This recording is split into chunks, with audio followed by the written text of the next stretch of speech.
sombra de un román. Claro, quiero cambiar, quiero cambiar. Tiro una flor desde un balcón y así me va, dos calcetines y un balón.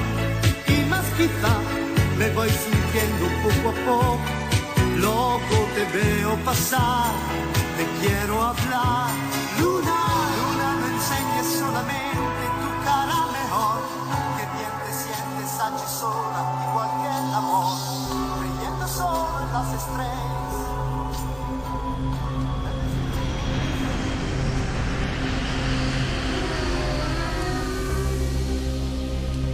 El superior gobierno de la nación se hace un deber en anunciar formalmente y ha resuelto considerar nulo el laudo arbitral de Su Majestad Británica sobre la cuestión del Canal Beagle.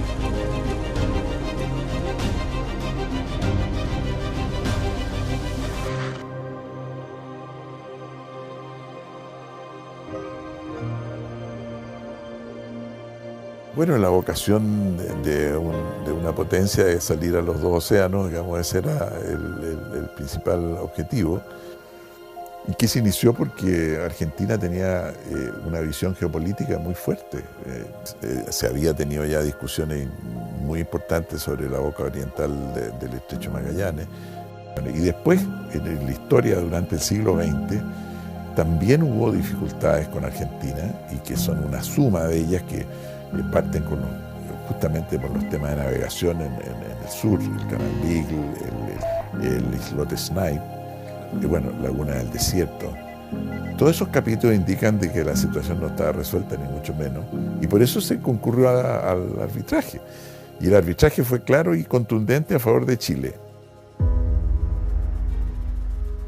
Esto que voy a decir es bastante duro, pero las Fuerzas Armadas no estaban preparadas para un conflicto en Argentina. La enmienda Kennedy a nosotros nos afectó brutalmente, digamos. No solamente en la parte blindada, en la parte material de guerra, militar, sino que también en repuestos de aviones, de buques, etc. Fácilmente Argentina estaba en lo general 3-1 con respecto a nosotros, en términos de aviones, en términos de buques, en términos incluso de medios aéreos navales, y en términos de tanques, por ejemplo, carros, la situación era gravísima para nosotros. O sea,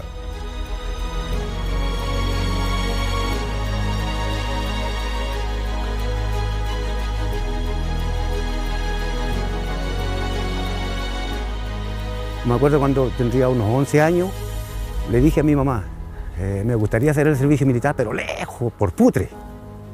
Pero no tenía idea para dónde quedaba Putre, menos Puerto Natales. Mi orgullo que tengo, no lo niego, compré zapatos para venirme a hacer el servicio militar, porque nunca los conocí, hasta cuando me vine a hacer el servicio. Tenía 18 años, andamos con hojotas, porque en el campo se trabajaba así y no era el único. Llegamos al regimiento, y de ahí cuando estuvimos un mes acuartelados, y ahí recién nos dieron salida a Natales. Bajamos a Natales y encontramos en el muelle mar, porque en Chillán no hay mar, hay que ir hasta Dichato. Al otro viaje, cuando bajamos el otro fin de semana, lo fuimos con el pantalón corto de gimnasia que nos daban en el ejército y nos fuimos a bañar. Tremendo.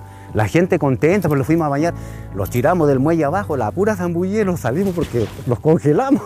No sabíamos que el agua era fría.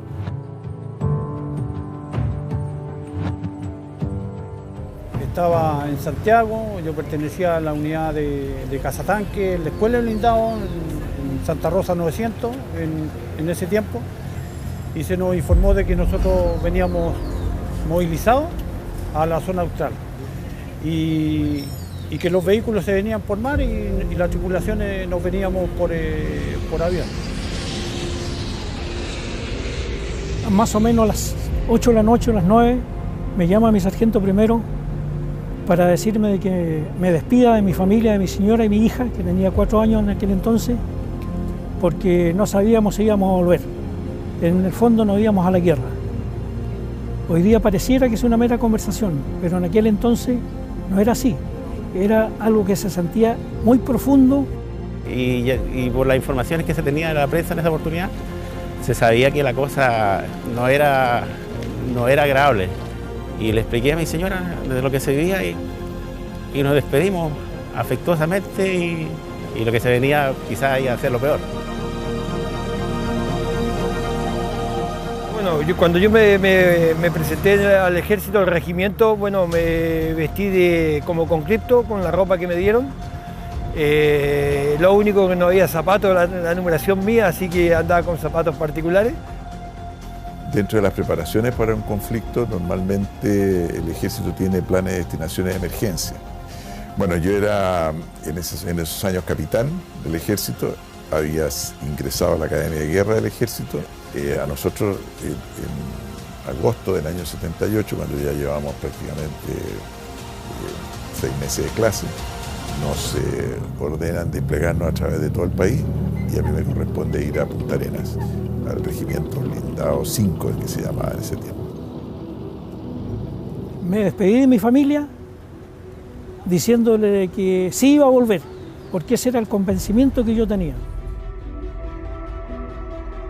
Y a eso se agregaba el hecho de que nos pasan estas placas, digamos, de identificación que usan todos los soldados en el mundo, digamos, que se utilizan para colocarla en la boca si uno muere, ¿no es cierto?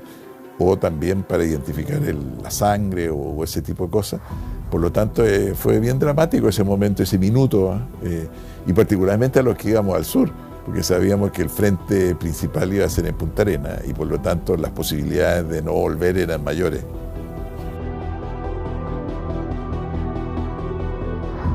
Bueno, nos avisaron que el día siguiente que nos entregaron todo esto, teníamos que estar en Pudahuel temprano en la mañana.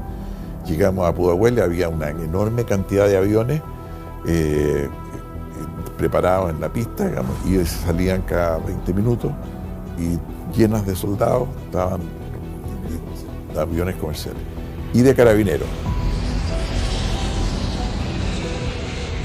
Ahora había una pequeña diferencia entre los militares y los carabineros. Los carabineros llevaban la banda, había un general despidiendo a los carabineros. A nosotros no nos fue a despedir nadie. Arriba del avión, digamos, y a cumplir con su destinación.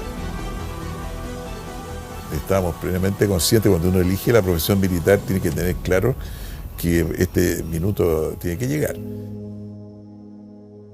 Ese día estuvimos esperando mucho rato en el aeropuerto, en nuestro vuelo salió más tarde.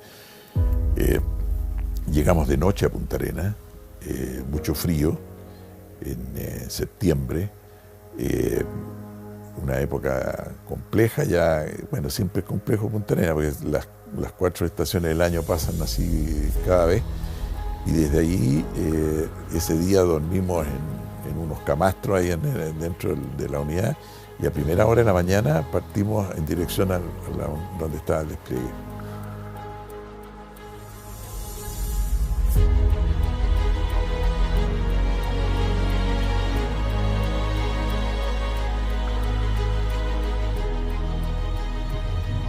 Mi misión fue relevar a 3 hombres de planta. 3. Juan Cabo Primero, Héctor Villarzo Monsalve, Juan Jereo Paso y Juan Farías Garrido. 3 hombres de planta que han estado de septiembre a diciembre. Y me mandan a mí, al mando de 27 soldados, a relevar a esa gente. Saca a la gente del batallón Andalién y me dejan a mí en ese puesto.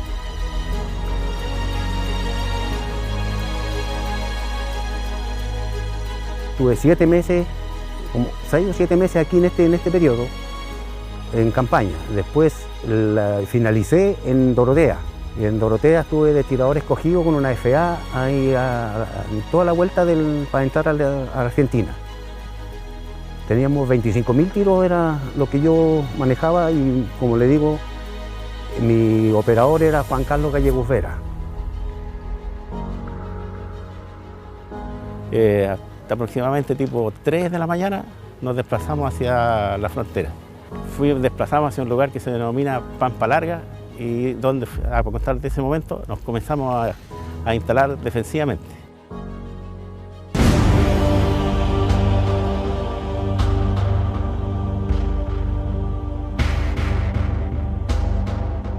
Afortunadamente en esa época llegaron soldados de diferentes partes. A nosotros nos tocó recibir gente de Santiago, de la Escuela de Infantería, con 3 meses de instrucción. Teníamos una sección muy unida, muy del más al menos éramos un paquete de cuchara en realidad. En esa época el regimiento teníamos poco movilización, poco transporte, así que la labor mía fue específicamente transportar pertrechos, munición, ropa desde Punta Arenas hacia Natales y como te digo, hacía las veces transportista. Todos los días teníamos que hacer las posiciones, o sea, cavar los hoyos, hasta los corvos debimos en algunos momentos utilizar, y los cascos para sacar la tierra de las posiciones. En esa actividad estuvimos aproximadamente unos 15 días haciendo solamente trabajo de tierra. Nosotros sencillamente nos dedicábamos a lo que era terreno y a preparar nuestro material que estaba alrededor de nosotros. Nosotros estábamos absolutamente dedicados a nuestra profesión, totalmente preparando nuestras tripulaciones, reconociendo el terreno. En ese tiempo no existía el GPS, no existía ninguna de estas maravillas que existen ahora, el Waze, ¿no es cierto? O ese tipo de cosas. Se nos enterraban los tanques cuando los sacábamos alguna vez en la noche, digamos, para mantenerlos. Era muy complicado. Entonces nosotros estábamos dedicados a eso. Y parece que en ese año el clima se ensañó con nosotros porque era viento todos los días y andábamos con los ojos rojos así. La moral siempre estuvo buena, nosotros sabíamos a lo que nos enfrentábamos y estábamos resignados a lo que se nos venía. Y nosotros, para mantener esa moral en alta, todos los días, en estas mismas posiciones consolidadas, había un horario específico de esgrima de corvo. En las tardes, cuando teníamos tiempo y ya está bueno, el tiempo estaba bueno, hacíamos instrucción de corvo con los soldados, esgrima de bayoneta, porque usábamos un fusil Mauser. Lo que sí teníamos era harta munición. Teníamos cargador y el soldado que estaba de guardia ese día, ahí el soldado que tenía la misión de cargar las baterías todos los días con un cargador a pedales. Así que ese le daba a la bicicleta todo el día. Pero los carabineros fueron admirables también, ellos muy disciplinados, muy entusiasmados, muy motivados con nosotros. Así que trabajamos codo a codo sin ninguna dificultad.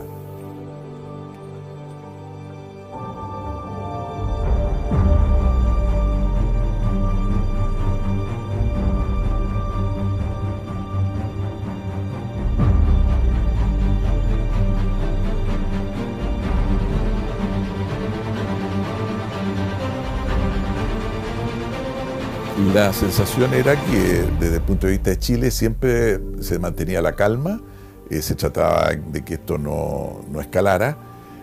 Sabíamos nosotros que había una serie de relaciones secretas, digamos, habían delegaciones nuestras que iban para allá, y delegaciones argentinas que venían para acá. Bueno, mucha gente ni siquiera se enteró, digamos, que estábamos en una crisis verdadera con Argentina. Todo tenía que apuntar a que el país siguiera funcionando normalmente y pudiera seguir produciendo y pudiera apoyar, ¿no es cierto?, el esfuerzo bélico. Pero la sensación era que si nos habían mandado, quiere decir que la cosa no estaba muy buena y por lo tanto esa era un poco la sensación. Y también empezaron los argentinos ya en ese tiempo con una serie de medidas, digamos, que se fueron agravando en el tiempo, desde agosto hasta diciembre, que fueron ejercicios de oscurecimiento, amenazas a través de la prensa, declaraciones rimbombantes, digamos, de algunas autoridades de ellos. Y eso entonces hizo que el clima todavía no alcanzaba los ribetes que alcanzó después, pero ya se iba preparando esa circunstancia. Nosotros sabíamos quizás por carta, por comunicaciones esporádicas que nos llegaban y que nos informaban los mandos de lo que estaba sucediendo en la ciudad. Sabíamos de ejercicios de oscurecimiento, sabíamos que se estaban cerrando las fronteras. En una de esas noches, porque en Natales trabajaba mucha gente en la mina, entonces el turno que salía de la 1 de la mañana, creo, el de la Argentina para acá lo echaron a pie, para el límite. Y de repente vimos un bulto, porque estaba nevado, que venía una caravana de personas caminando a los argentinos. Le empezaron a comunicar que estemos atentos, que nos preparemos porque venía una tropa. El instructor que estaba a cargo se allegó y le gritó alto, y ellos le dijeron que no, que era el turno de la mina que iba saliendo. Pero nosotros estábamos preparados para empezar a disparar. Y dije, aquí me los mato todo eso. Como se veía, era de noche, estaba clarito por la nieve, se veía un montón de gente. Entonces yo a la FA iba a hacer la pura pasada nomás.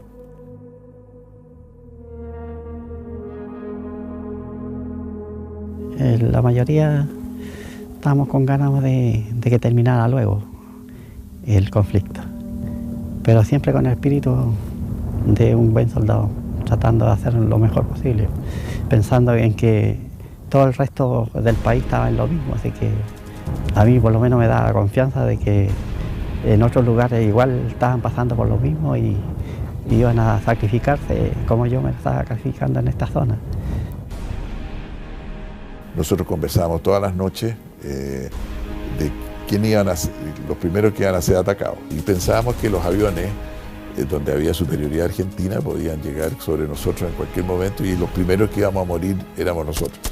Bueno, y llegué a donde estaba un amigo mío que estaba a cargo, digamos, de uno de los batallones. Entonces me dice, pucha, Roberto, me dice, a lo mejor yo no voy a volver, así que me metió una mano en el bolsillo, tenía una carta escrita para su señora, y me dice, dile a la negra que la he querido siempre. O sea, fue muy emocionante esa parte. Tuvimos un radio que lo escuchamos por parte de la Argentina, solamente tomaba mejor, digamos, la sintonía de Radio Río Turbio, y ahí escuchamos la información que ellos daban por la radio.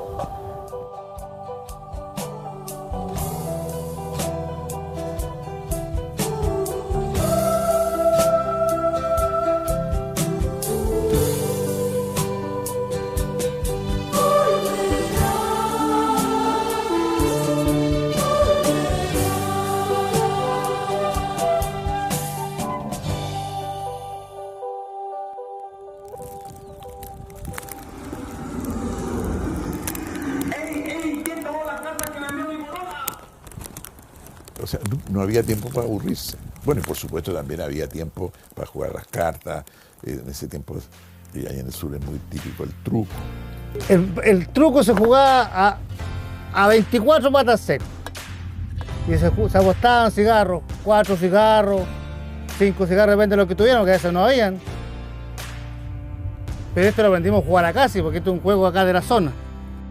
Y una vez nos pusimos a jugar al truco con un compañero, René Vadilla se llamaba, y empezamos a ganar, y no sé cómo, y teníamos 6 botellas de cerveza, o sea, 6 botellas de cacao y como no sé cuántas cervezas. Y la señora que atendía, que era la señora de mi suboficial Fonseca, ella atendía el casino, y lo dijo, soldado, se las guardo para mañana porque hace mucho. No, nosotros pensamos, la vamos a entregar y después lo va a volver a vender. Y no encontramos nada más bonito con mi compañero que primero nos tomamos toda la cerveza y después nos tomamos la botella de cacao. Tuve 8 días en la enfermería. Me dio un dolor de estómago que no pude ver nunca más el cacao. Un cigarro en la noche, lo fumábamos entre los 4, y cuando ya escasea mucho, apagamos en la mitad del cigarro y lo dejamos para el otro día. Con el algodón hicimos un arbolito en la parte donde estábamos pernoctando, y colgábamos cigarros, las cajetillas, la preparábamos y lo dejábamos colgado en el árbol para ese tiempo de Navidad.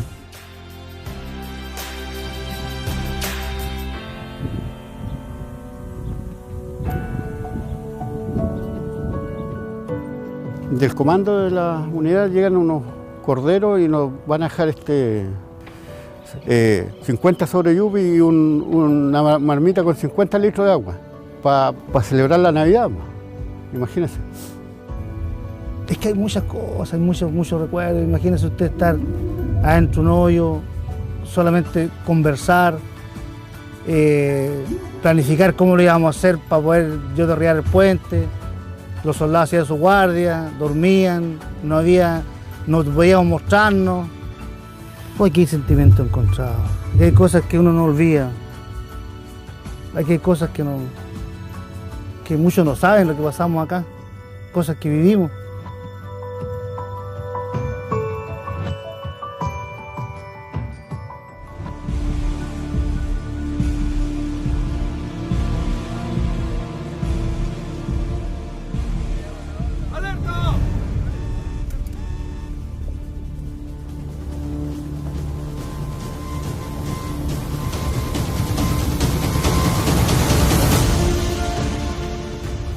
Sin embargo, hubo situaciones en el frente complejas.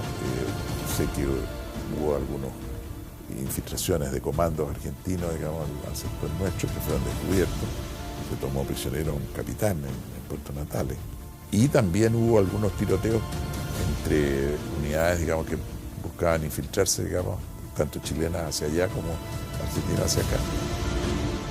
Cuando nosotros más nos empezamos a poner, como se dice, más tenso, más nervioso, fue cuando supimos que mi general en aquel entonces, Nilo Flavio Acton, se reunió con las señoras y les informó de qué es lo que tenían que hacer y qué es lo que podía suceder en caso que se llegara a declarar la guerra con los argentinos.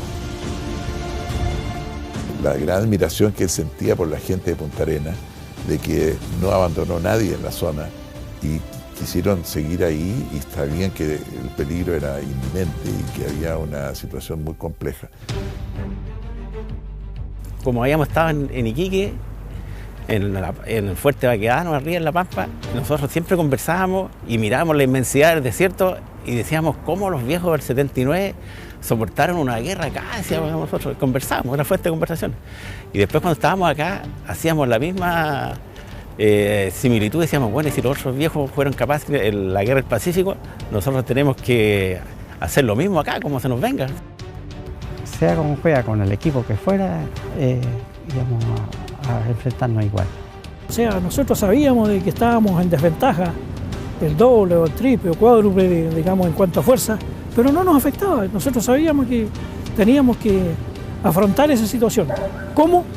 No sé, pero teníamos que afrontarla. Bueno, nosotros tenemos una tradición maravillosa que es vencer o morir, digamos, ese es nuestro lema, digamos. Y también el lema de la Armada, y usted lo encuentra en los buques, y también lo encuentra en la Fuerza Aérea, o sea, había el íntimo compromiso de defender la patria hasta morir, digamos, y eso significaba que no habían situaciones intermedias. Nosotros estábamos convencidos de que era mucho mejor morir ahí, ¿no es cierto?, de espaldas, digamos, y mirando, digamos, el cielo magallánico, antes de volver a Chile con la cola entre las piernas. Eso no se nos pasaba por la mente.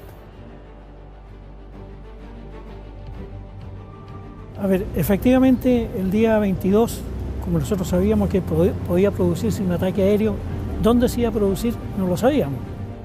El mayor Moya nos dijo que había que preparar toda su gente, o sea, todos sus medios, que en el fondo era la ración de combate, más la munición y el fusil Mauser, porque se preveía que esa noche fuera el ataque argentino.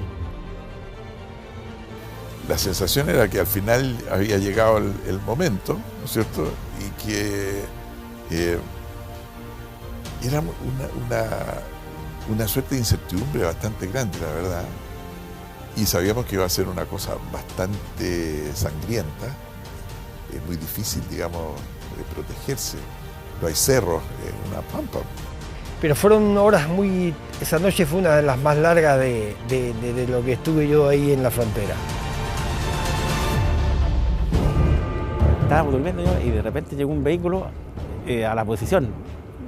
Y cuando llegó el teniente Reynoso dijo que a partir de ese momento se habían iniciado las hostilidades por cuanto los argentinos habían ingresado por el sector La Vega. y avanzamos hacia el frente. A todo esto era la noche, era noche oscura.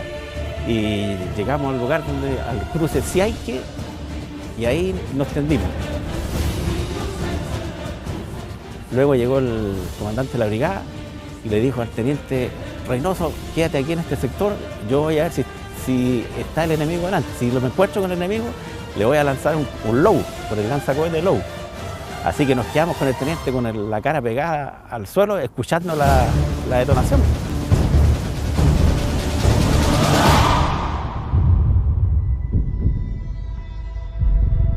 Cuando no se produjo eso, obviamente que nosotros, la unidad de tanque, los tripulantes, al otro día nos abrazamos y más de alguien, bueno, le dio gracias a Dios de que nada pasó.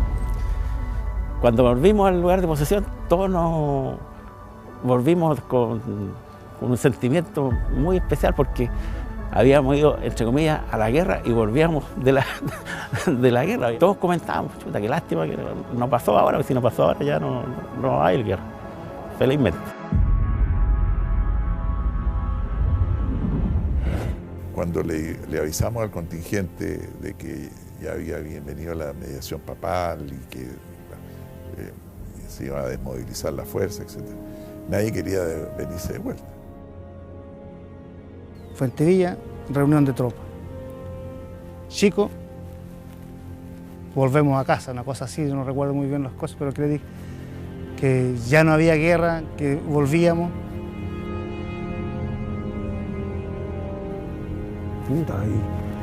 Estar preparándose 2 años para nada. Los que estaban contentos eran los instructores, porque como les digo, ellos tenían familia, tenían hijos, algunos, ellos felices, pero nosotros no, con la cara triste, chuta, y ahora vamos tranquilos para el regimiento y no pasó ninguna cosa. Y realmente mirando con una perspectiva de ahora, por supuesto que fue fantástico que no hubiera habido guerra.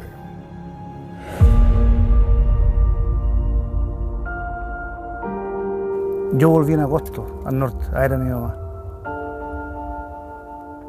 Lloraba la pobre viejita, lloraba. Mi papá no, porque mi papá es una persona muy... Él no demuestra sus sentimientos, pero mi mamá no cansaba de llorar.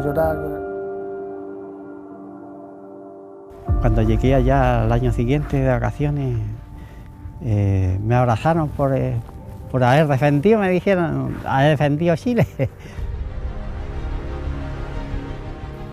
Los que se fueron lo pudieron contar. Yo tuve que esperar un año más, trabajar, hacer mis vacaciones y recién ir a ver a mis padres. Y de ahí llegué, me acuerdo como eran como las 9 de la noche, llegué a la casa de mis padres. Y lo más emocionante de todo es que no me conocieron. Fue muy bonito. Muy emocionante, porque ellos no esperaban de que yo fuera. Oscuro en la noche, porque ellos vivían en el campo. Y uno siempre haciéndose chistoso, le preguntando por mi papá, ¿acaso estaba?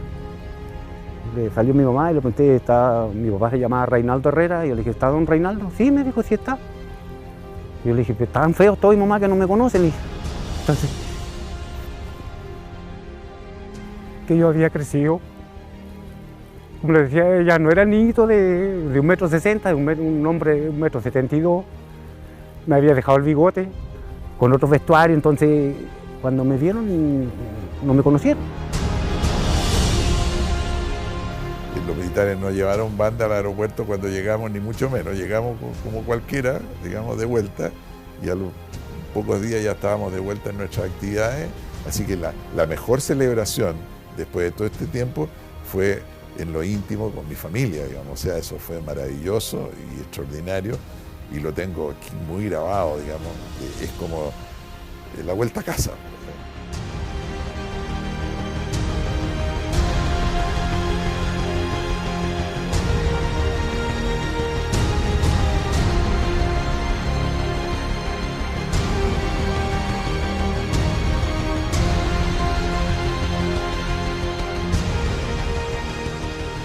Entonces, una cosa es estar preparada para la guerra y otra cosa es querer la guerra. Son dos cosas absolutamente distintas.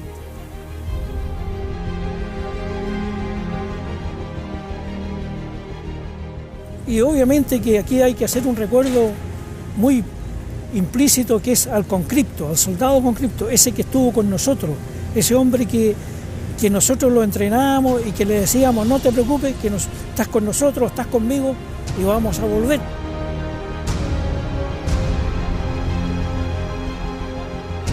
Veo para atrás de cómo empecé, hasta dónde voy, me siento feliz, como le digo. Yo le agradezco al ejército que me trajo y yo que le puse empeñito para venirme. Nos casamos con mi señora, no teníamos nada, ninguno de los dos. Tengo una casa, tengo un hijo profesional que es mi orgullo. Entonces, ¿qué más le puedo pedir a la vida?